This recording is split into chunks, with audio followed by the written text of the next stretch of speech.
산에 가면 만나게 되는 이정표. 혹시 궁금하지 않으셨나요? 360m만 더 가면 된다는데 왜 이렇게 길게 느껴지지? 여기에 적힌 거리가 진짜 맞는 건가? 그리고 또 이런 적 있지 않으세요? 분명 1.7km 남았다고 했는데 장난하나. 가다 보니까 거리가 늘어나는 이정표. 그래서 직접 확인했습니다. 오늘 저는 이정표가 나올 때마다 거리를 재볼 거예요. 이 스마트워치로요. 이정표에 표기된 거리가 얼마나 정확한지 확인해 보겠습니다. 예봉산에서 확인해봤습니다. 여기가 예봉산 초입이고요. 예봉산 정상까지 2.0km. 방식은 단순합니다. 이정표가 나올 때마다 스포츠워치에 체크포인트를 생성했습니다. 이날은 예봉산 백패킹 영상도 함께 촬영했기 때문에 촬영 때문에 생긴 동선과 불필요한 이동은 기록에서 최대한 제외했습니다. 이렇게 정리한 기록으로 이정표 거리와 실제 기록이 얼마나 차이가 나는지 확인해 보겠습니다.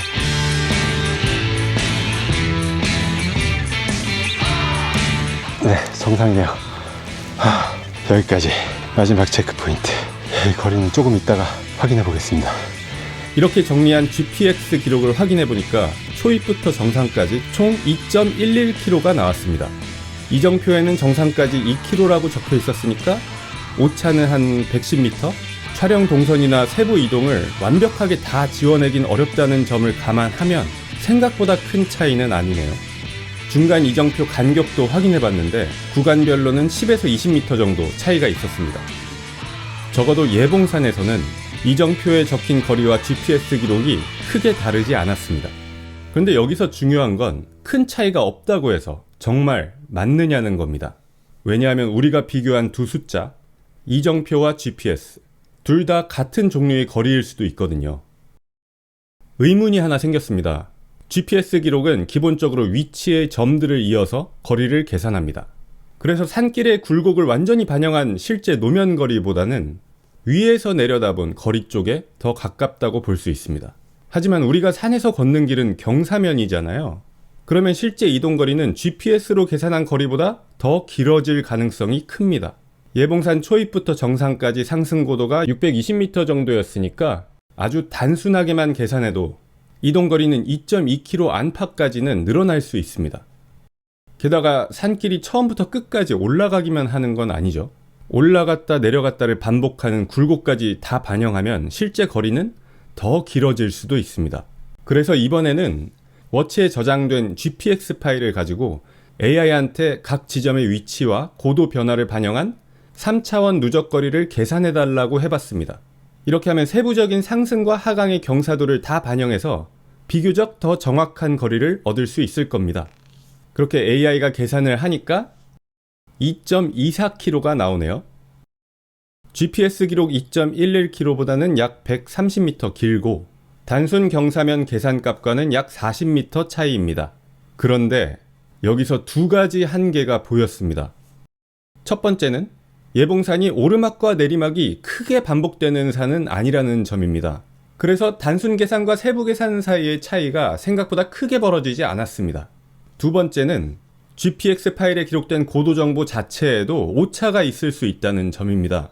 기기 특성이나 기압 조건에 따라서 같은 장소도 다르게 기록될 수 있기 때문입니다. 그래서 저는 오르막과 내리막이 반복되는 곳에서 다시 한번 측정해 보기로 했습니다. 그리고 이 계산값이 실제와 얼마나 가까운지도 비교해 보기로 했습니다. 땅 위를 직접 재는 방법으로요. 이건 바퀴를 굴려서 거리를 측정하는 장비예요. 일단 이걸로 평지 테스트를 한번 해보겠습니다. 리셋 버튼. 먼저 워치와 어느 정도 차이가 나는지 평지에서 확인해 봤습니다. 네, 여기까지 측정기로는 10m 20cm 왔고 워치는 0.09, 9m 온 걸로 기록됐네요.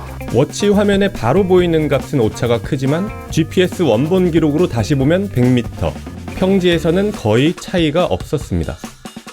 일단 산길에서 한번 테스트 해봐도 될 것 같습니다.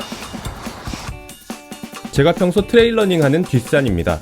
계단이나 암릉이 적어서 측정 휠을 굴리기 좋고 오르막과 내리막도 있어서 비교 실험에 적당했습니다. 양재역까지의 거리를 한번 이 측정 휠로 재보겠습니다. 스포츠워치도 같이요. 네, 양재역까지 1.2km 걸린다고 되어 있거든요. 일단 리셋. 그럼 시작해 보겠습니다. 그렇게 양재역을 향해 측정휘를 굴리기 시작했습니다. 그런데 이게 생각보다 훨씬 힘든 일이더라고요. 이게 생각보다 측정률이 힘드네요.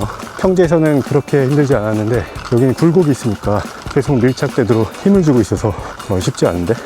이정표가 나올 때마다 거리도 체크했고요. 잠깐만, 지금 손이 너무 아파요. 지금 300m 정도밖에 안 왔는데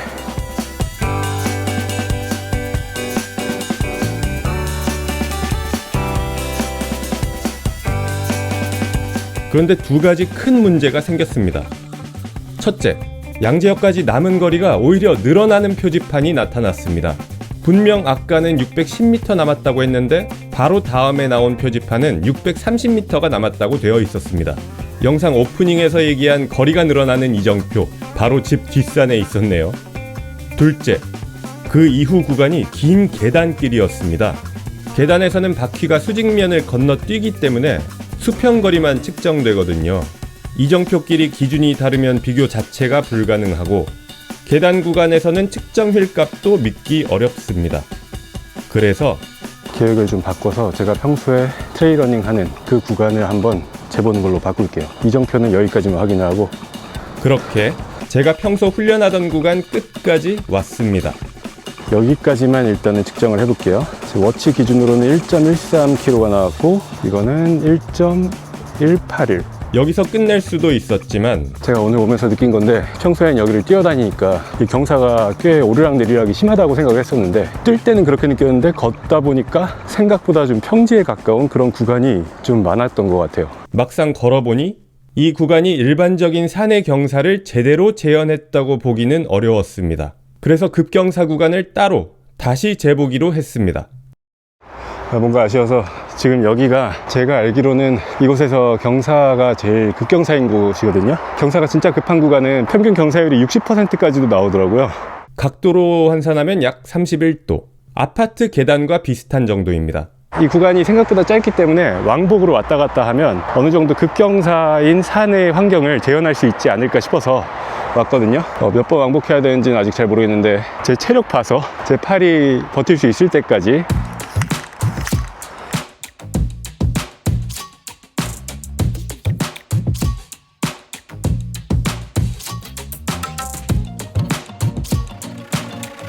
일단 여기까지 120을 110, 한 5번 정도 하면 되지 않을까요? 계속 가봅시다. 오르막도 힘들었지만 더 버거웠던 건 내리막이었습니다. 측정휠이 짧아서 몸이 앞으로 계속 쏠렸고 바퀴가 들리지 않게 밀착시키는 것도 만만치 않았습니다. 한번 왕복하니까 딱 250m 정도 나오네요. 워치는 210m. 이걸 왜 하자고 했지? 후회된다.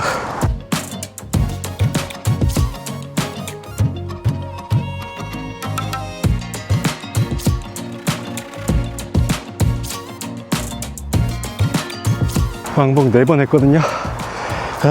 1km는 넘었네요. 자, 마지막 한 바퀴.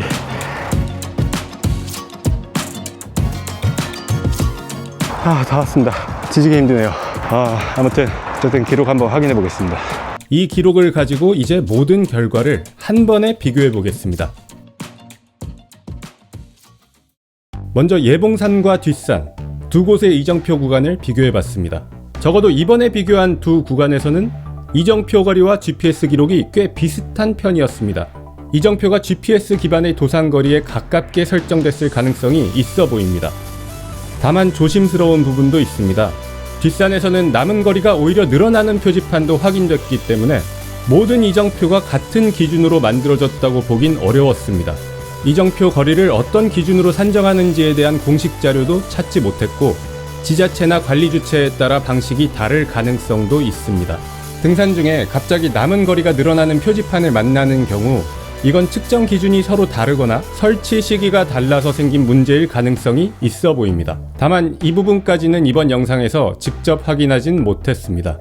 하지만 여기서 중요한 건 이정표와 GPS가 비슷하다고 해서 우리가 실제로 걷는 거리까지 같다고 보긴 어렵다는 점입니다. 측정휠 실측값을 실제 이동거리에 가장 가까운 참고 기준으로 놓고 다시 비교해보면 완만한 구간에서는 GPS가 약 20m, 오차율 1.7% 정도로 짧게 기록됐습니다. 그런데 급경사 구간에서는 그 차이가 약 110m, 8.6%까지 벌어졌습니다. GPS 고도 데이터를 반영한 계산값은 완만한 구간에서 약 10m, 0.8%, 급경사에서 약 50m, 3.9% 정도의 차이를 보였습니다. 즉, 측정 휠값을 기준으로 본다면 경사가 커지고 오르내림이 많아질수록 GPS 거리와 실제 이동거리 사이의 차이도 함께 커지는 경향을 확인할 수 있었습니다. 물론 측정 휠도 완벽한 실측은 아닙니다. 바퀴가 닿지 못하는 미세한 굴곡은 놓칠 수 있고 돌이나 나무 뿌리를 넘어가는 구간에서도 오차가 생깁니다. 다만 이번 실험에서는 측정 휠이 가장 실제 이동거리에 가까운 값이라고 보고 비교했습니다. 결국 차이는 확인했지만 현장에서 바로 정답을 알 방법은 없었습니다. 그렇다고 매번 GPX 파일을 꺼내서 계산하거나 측정 휠을 들고 산에 갈 수는 없잖아요. 실전에서 가장 현실적인 방법은 표지판 거리나 GPS 거리만 보는 게 아니라 경사를 같이 생각하는 겁니다.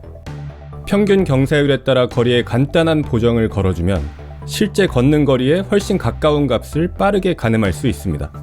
물론 이것도 대략적인 계산이지만 표지판 숫자를 평지 거리처럼 그대로 받아들이는 것보다는 나을 것 같아요. 한 가지 더, 산에서는 거리만 생각하면 안 됩니다. 표지판에 2km라고 적혀 있어도 그 2km 동안 우리는 앞으로만 가는 게 아니라 계속 높이도 올리고 있으니까요. 등산 소요 시간을 가늠할 때 쓰는 네이스미스 법칙이라는 게 있는데 평지 5km에 1시간, 상승 600m에 1시간을 더 잡는 방식입니다. 이걸 적용하면 표지판에 2km라고 써 있어도 상승 고도가 600m라면 시간과 체력 부담으로는 평지 약 7km에 가깝습니다. 표지판 보고 금방이네 했는데 막상 훨씬 멀게 느껴졌다면 거리만의 문제가 아니라 이런 이유도 있을 겁니다. 산 이정표가 들쑥날쑥하다는 후기나 기사는 예전부터 많이 찾아볼 수 있었습니다. 저 역시도 산을 다니면서 이 숫자를 진짜 믿어도 되나 싶은 적이 자주 있었고요. 사실 등산할 때 거리 숫자는 생각보다 많은 판단의 기준이 됩니다. 지금 속도로 계속 갈 수 있을지, 체력을 얼마나 남겨야 할지, 해 지기 전에 도착할 수 있을지, 우리는 산에서 계속 그 숫자를 보게 되니까요. 그래서 언젠가는 산에 있는 이정표들도 좀 더 일관된 기준으로 정리되면 좋겠습니다. 모든 이정표가 같은 방식으로 측정된 숫자라면 등산하는 사람도 그 거리 하나만 보고 실제 거리든 소요 시간이든 훨씬 쉽게 가늠할 수 있을 테니까요.